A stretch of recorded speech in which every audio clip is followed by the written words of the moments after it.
আর যত নিজেকে আল্লাহর রাস্তায় বিলীন করে দেওয়া যায়, সবকিছু খুইয়ে দিয়ে তখনই সেটা আমি বলে থাকি যে কিছু পেতে হলে নিজেকে ভিখারি সাজতে হবে, কিছু চাইতে গেলে নিজেকে যাচিঙ্গা হতে হবে, কিছু আল্লাহর কাছে দরবার করতে গেলে নিজেকে নিঃস্ব করতে হবে।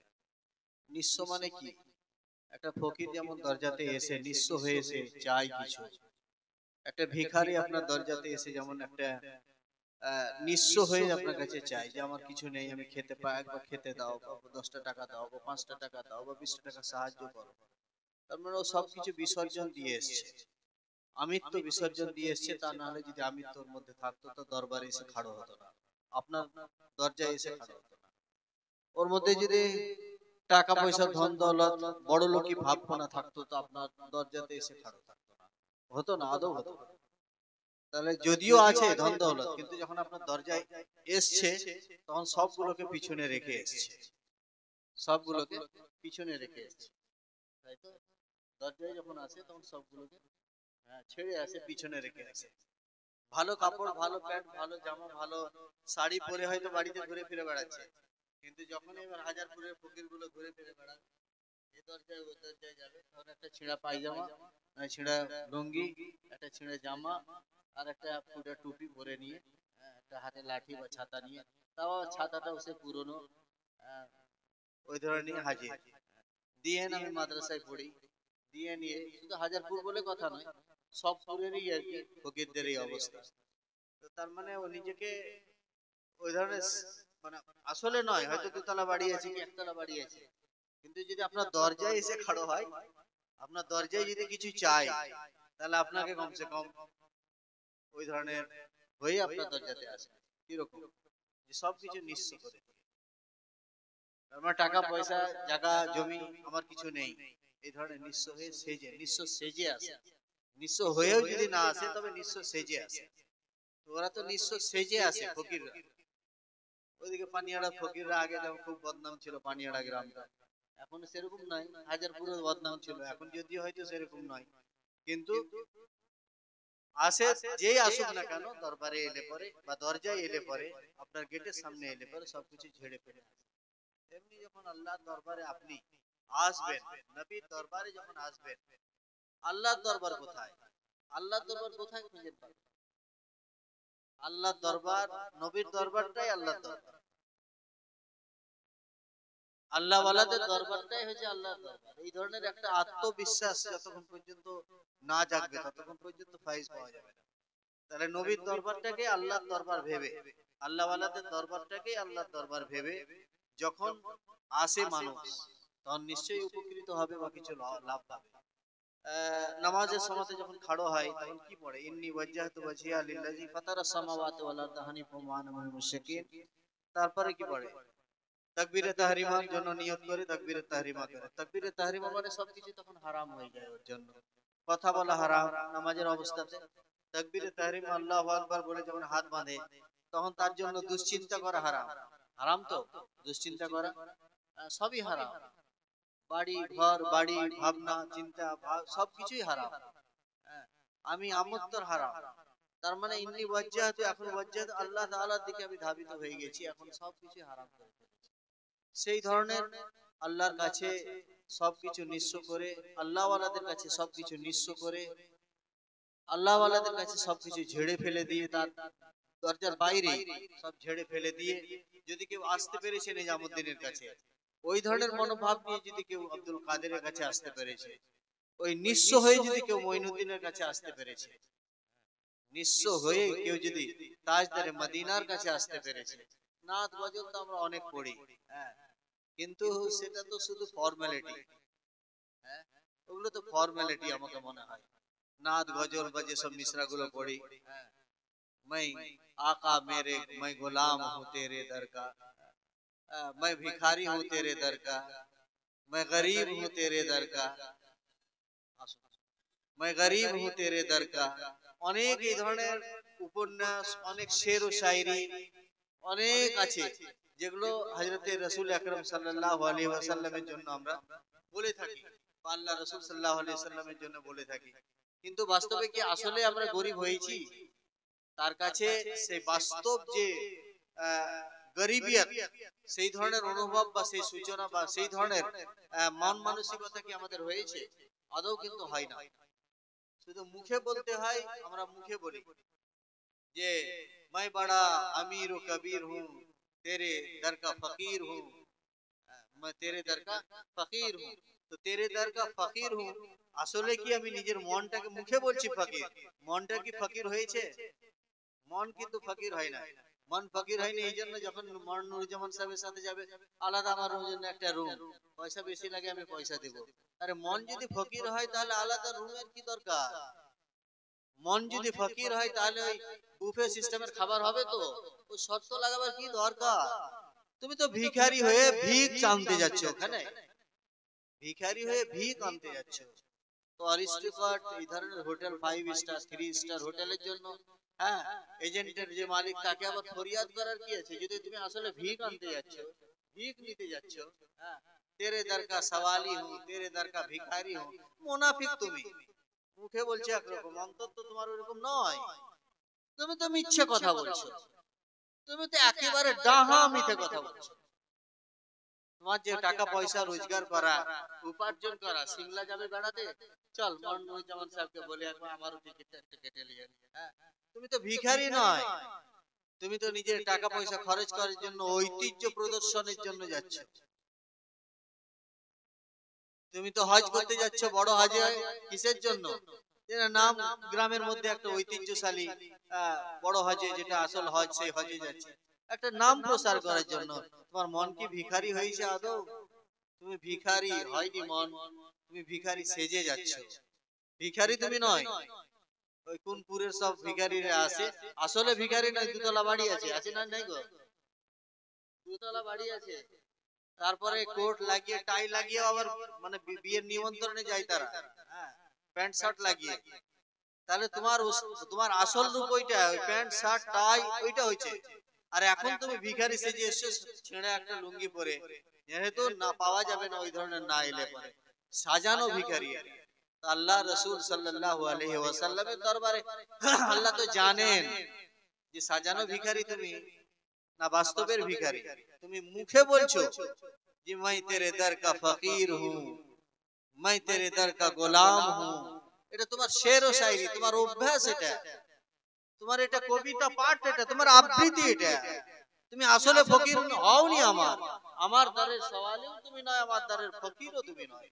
আল্লাহ বলছেন আমার দরওয়াজার তুমি জাচিঙ্গাও নয়।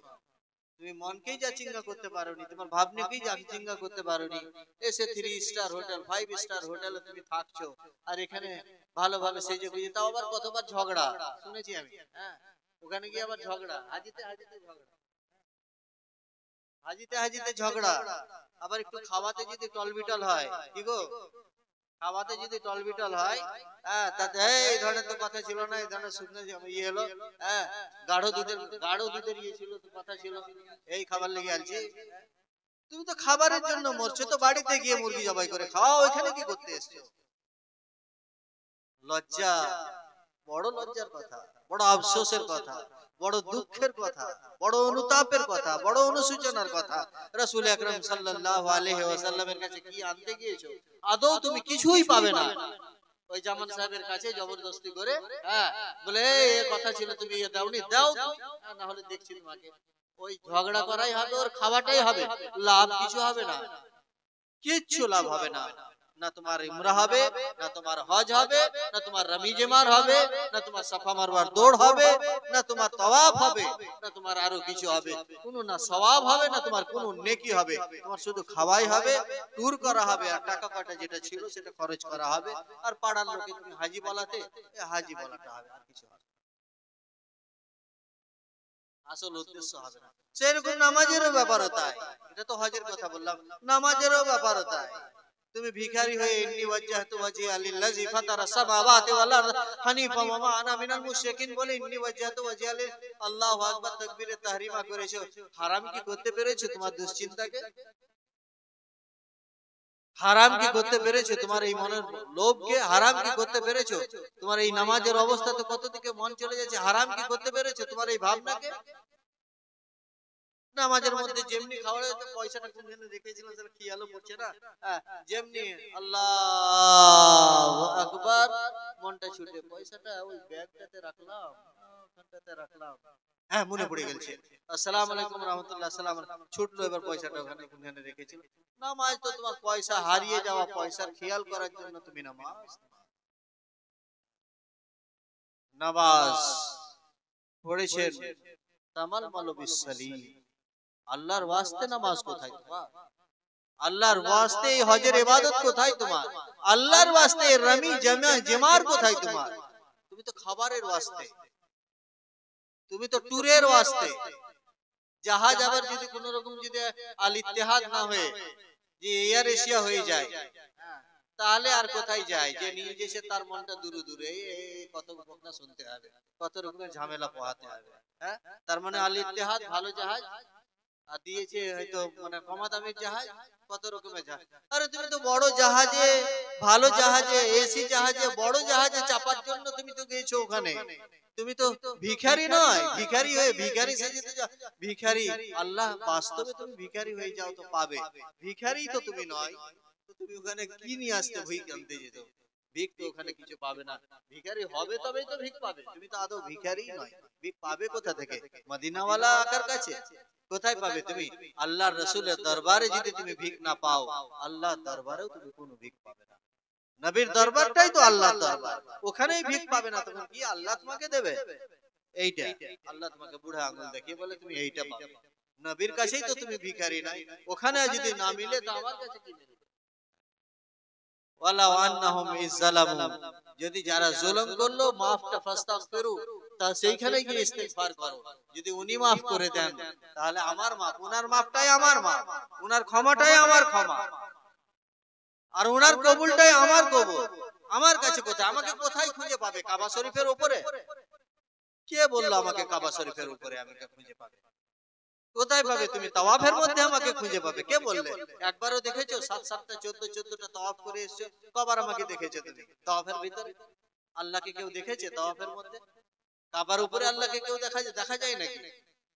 রামিজে মারে সাফা মারওয়ার দৌড়ে আল্লাহকে দেখা যায় নাকি? আল্লাহকে কোথাও দেখা যায় না, আল্লাহকে কেউ দেখতে পায় না। তাহলে আল্লাহ কে দেখতে পায়? আগে দিদার দর্শন যার করার সেখানে করো, সেই আকীদত নিয়ে, সেই মোহাব্বত নিয়ে রমিয়ে জিমার করো, সেই মোহাব্বত নিয়ে আল্লাহ রসুলের দরবারে ভিখারি সেজে এসো, সেই মোহাব্বত নিয়ে আল্লাহ ওয়ালাদের দরবারে। তুমি তো খাজা মঈনুদ্দিনের দরবারে যাও, আজমির থেকে ঘুরে এলাম, কোথায় না তো বগদাদ থেকে, কোথায় না তো দাতা বাবার ওখান থেকে স্ট্যাটাস নিয়ে নিয়ে ও একেবারে সব ভালো করে সেজে গুজে নিয়ে টাই ফাই লাগিয়ে একেবারে ফেটা ফেটা বেঁধে জুব্বা পরে সব নিজের নিজের মতো নিজের কেতা ঝাড়তে গেছে ওখানে। দাতা বলছে আমি তো দাতা, দেব তো কাকে দেব? তুমি তো এসছো তোমার আরিস্টোক্রেট এখানে দেখাবার জন্য, প্রদর্শন করার জন্য। তুমি ভিখারি হয়েছো কি? আমার তো ভিখারি তুমি নয়। আমার কাছে চেয়েছো কি? যা চাইছো সেটা তোমার মিথ্যে কথা। তুমি বলছো যে আল্লাহ এটা করে দিও, আমি খুব পরেশানি, আমি খুব ভিখারি, আমাকে এটা করিয়ে দিও। তুমি তো মিছে কথা বলছো। আদৌ কিন্তু তুমি তোমার কথাতে তুমি সত্য বলছো না, তোমার কথাতে তুমি মিথ্যু। ফলে দাতাই আছে, খাজাই আছে দেনেওয়ালা, গৌসুল আজমই আছেন। শুধু আমরা আমাদের মতো করে যদি ভিখারি হয়ে যেতে পারি, নিঃস্ব হয়ে যেতে পারি, অহংকারকে ঝেড়ে ফেলে দিয়ে নিঃস্ব হয়ে যেতে পারি, নিজের দম্ভকে রেখে দিয়ে নিঃস্ব হয়ে যদি যেতে পারি, আমিত্বকে শেষ করে নিঃস্ব হয়ে যদি সেই সব দরবারে যেতে পারি, কি আনানিয়তকে বিনষ্ট করে, কে বলছে পাবে না? কে বলছে দিবার জন্য এক হাত নয় 10 হাত এগিয়ে আছে আল্লাহর রহমত, এক হাত নয় 20 পা এগিয়ে আছে নবী মুকাররম সাল্লাল্লাহু আলাইহি ওয়াসাল্লাম রাহমাতুল লিল আলামিন। ওই জন্য তো বলেছেন, এই কওয়াল ওয়ালারা কওয়ালি বলে না, তেরে দর পে পড়া ভর দো ঝোলি ইয়া মোহাম্মদ লৌট কর না যাऊंगा খালি। ভর দো ঝোলি, আরে ভর দো ঝোলি ভরবে কার? তুমিও চাইছো যে ঝোলি ভরে দাও, আমার পকেট ভরে দাও কার? নাত পড়ে পড়ে একবার 15,000 20,000 টাকার নজরানা নিয়ে নিয়েছে শায়েরেরা, নাত খারা। কার ঝোলি ভরবেন তিনি? আসলে তুমি চাইতো তো শিখো, ভিখারি তো হও। যে ধরনের মাপের ভিখারি হয়, যে ধরনের হয়, সবকে ঝেড়ে ফেলে দিয়ে, শেষ করে দিয়ে, নিঃস্ব করে দিয়ে এই মানুষ ভিখারির মতো ভিখারি, এসব মানে ওই দোগলামো আর মুনাফিকি ভিখারি নয়, বাস্তবের ভিখারি হতে হবে। দুতলা বাড়ি থেকে এখানে ভিখারি সেজে তুমি 10টা টাকা চাইবার জন্য সাহায্যে একটা লুঙ্গি দিয়ে রোজার সময় চলে আসে, একটা শাড়ি দিয়ে হবে ভিখারি, ওই তো সাজানো ভিখারি। বাস্তবে ভিখারি যদি আল্লাহর দরবারে হয়, 1 পা নয় 10 পা এগিয়ে আছেন, তো কোরআন থেকে প্রমাণ আছে এইভাবে। আল্লাহ রাসূল 10 পা নয় 20 পা এগিয়ে আছেন। আল্লাহ ওয়ালারা কুণ্ঠিত কেন? চাওয়ার মতো আমরা চাইতে পারি না বলে তিনারা বকিল, দেন না। কেন দেবেন না? সেই ভাবে হয়ে যাও নিজেকে, দেখো দেবেন না মানে দিতে বাধ্য। কাকে দেবেন না? দেবেন তো। তিনারা এত সাখী, নিজের নাম শেখাওয়াতের নিয়েছেন তিনারা, এত সাখী। দিবেন না মানে খেলাফতি নেবার জন্য পীর সাহেবকে কেউ ফাঁসি খাইয়ে দিছে, কেউ আবার লাখ টাকা দিয়ে দিছে, কেউ আবার 4 চাকা কিনে দিছে। আরে ও 4 চাকা দিয়ে খেলাফতের বদলে 4 চাকা দিয়ে খেলাফতি কিনতে হবে না। তুমি আগে সেই যোগ্যতাটা তো অর্জন করো। সেই যোগ্যতা অর্জন করলে পরে আল্লাহ তাআলার হুকুম হবে, ইশারা হবে। বাবা ফরিদউদ্দিনের মতো তুলে নিয়ে এসে তোমাকে খেলাফত দেওয়া হবে। হযরতে মুজাদ্দিদ আল-ফিসানি আহমদ সারহান্দির মতো তুলে নিয়ে এসে তোমাকে খেলাফত দেওয়া হবে। হযরতে জুন্নুন মিসরির মতো তোমাকে তুলে নিয়ে এসে খেলাফত দেওয়া হবে। তুমি আগে সেই যোগ্যতা তো নিজের মধ্যে অর্জন করো। তোমার মধ্যে তো সে জারফ বা সে পাত্রই নাই, তুমি রাখবে কোথায়? তুমি তো দ্বন্দ্বই শেষ করতে পারোনি, তুমি তো ঐতিহ্যই নিজে বিনষ্ট, তুমি আমিত্বটাকে বিনষ্ট করতে পারোনি, তুমি জারফই তো তোমার মধ্যে নাই, তাহলে দিবে কোথা থেকে? আর দিলেও তো সে পড়ে যাবে, থাকবে না, তো ছলকে পড়ে যাবে, পাত্রই তো নাই। তো এই সবগুলো হচ্ছে ব্যাপার।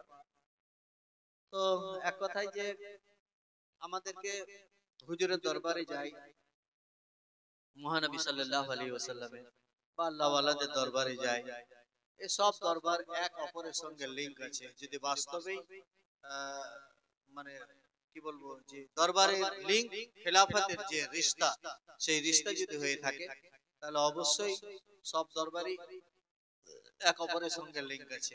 এক দরবারের বেয়াদবি করা, আল্লাহ রাসূল সাল্লাল্লাহু আলাইহি ওয়াসাল্লামের বেয়াদবি করা, এটা তুমি বুঝো না?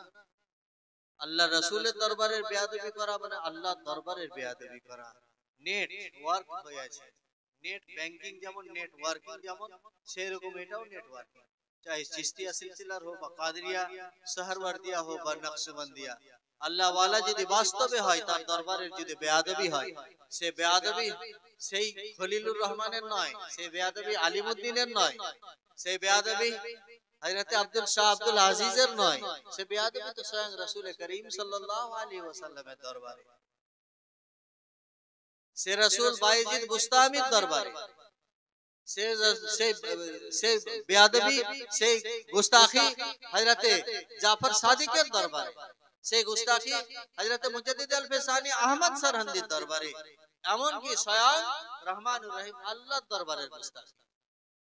আর বলে আমি কিছু পেলাম না, আমি বুঝলামই না 7 মহাভারত পড়ে এসে সীতারামের মা, বুঝলামই না কিছু তরিকতকে, বুঝলামই না কিছু রুহানিয়তকে, বুঝলামই না কিছু আদব আর কায়দা।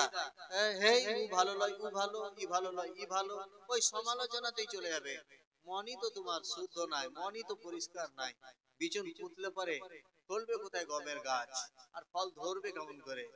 আগাছাতে পরিপূর্ণ হয়ে আছে রে তোর মন, আগাছাতে পরিপূর্ণ হয়ে আছে মন।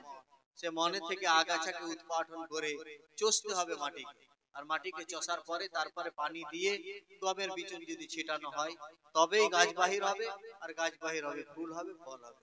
আর যদি এমনি এই ঘাসওয়ালা ইতে আগাছা লেগে আছে, না চষা, না নাঙ্গল দেওয়া, না ট্রাক্টর বহানো, গমের বিচুন ছিড়িয়ে দিলে, তো তেমনি তোমার মন হয়ে আছে ওই ধরনের আগাছাতে পরিপূর্ণ অহংকার, আগাছাতে পরিপূর্ণ আমিত্ব, আগাছাতে পরিপূর্ণ আমি শ্রেষ্ঠ, আমি ভালো, আগাছাতে পরিপূর্ণ আত্মসন্তুষ্টি, আগাছাতে পরিপূর্ণ অপরকে নির্যাতন করা, আগাছাতে পরিপূর্ণ কি, এসবগুলো আগাছা, মনের আগাছা।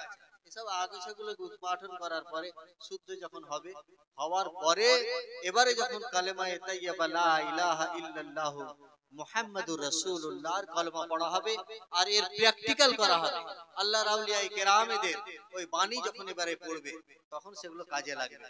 আর আল্লাহর ওলিদের বাণী যদি আগাছা থাকে, সেই বাণীর বীজ যদি রোপণ করা হয় কোনো কাজ লাগবে না। কেন রাসূল করিম সাল্লাল্লাহু আলাইহি ওয়াসাল্লামের এই ধরনের বীজ রোপণ করেননি তিনার জামানাতে?